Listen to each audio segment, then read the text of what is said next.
Okay, here's a quick video on how to use the Data Video RMC300C controller for the PTZ camera.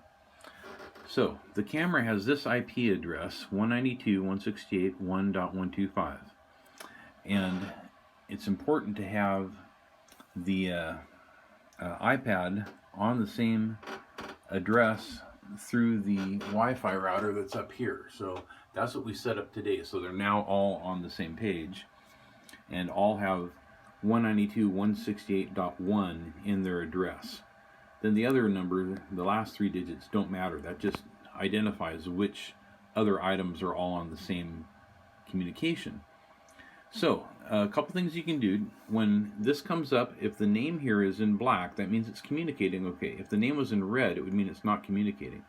And if you hit that name right there and it changes the color like that, then the camera should be flashing green on the front of the tally lights there. That's how you know that's working. If you want to control the camera using the controls down here, you have to go over and hit camera 1.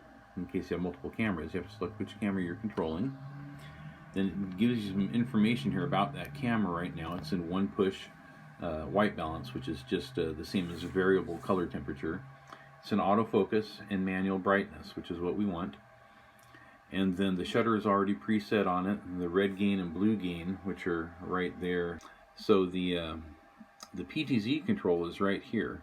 And if you get your hand in there and start moving it around, you'll see that the camera starts jumping around. Now I'm going to make some presets here, and to recall the preset, you go down and you hit the recall button, and then you tell it which number you want to recall. Oops, not 11. Let's go back.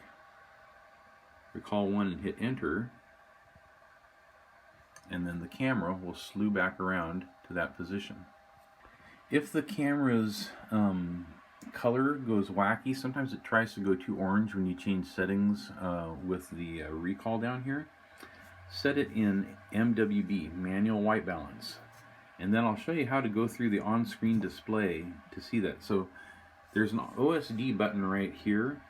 If I go up here and look here, and when I hit that button, up comes the on-screen display. Then over here, this area changes to up, down, left, right, enter, and back. And so we want to go down now to camera, hit enter, boom, then back up to camera. Now it changes it and it gives us information on the camera. The exposure, which if I hit enter, it will show me what the exposure is set, manual, f1.8, shutter is 1/60th, gain is 3, and DRC is 6. I'll hit the back button and I'll go down one to color, hit enter. White balance mode is manual, RG is 21, RB or BG, that's red green versus blue green. Blue green is 120, saturation is 90%, and hue is 7, although it's kind of hard to see here. I'll go back, go down to image, which is digital processing, and its brightness is 12, contrast 8, sharpness 9, flip horizontal and vertical are on, black and white mode is color, gamma is 0.63, digital zoom is off, and DCI is 2. I'll go back on that, and then noise reduction, I can hit the down arrow a couple times here and enter. Noise reduction 2D is at 4 and 3D is at 3. Dynamic hot pixel is now turned on at 1. So those are the basic settings for the camera. The other thing is if we go back up to camera here, I'll go enter and down to color, enter, and for white balance, if we go to the right to variable, you can set variable down to 3800. So I'll go down and select that. And I found that you can, if you hit the right or left buttons too quickly, they kind of get stuck and have to think about it for a minute. So allow a couple seconds between each tap.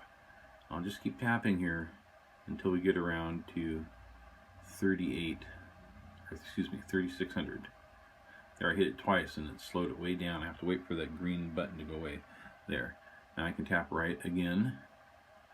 33, 34, 35, 3600K, saturation 90, Q7. So 3600 is a really good match for the other camera.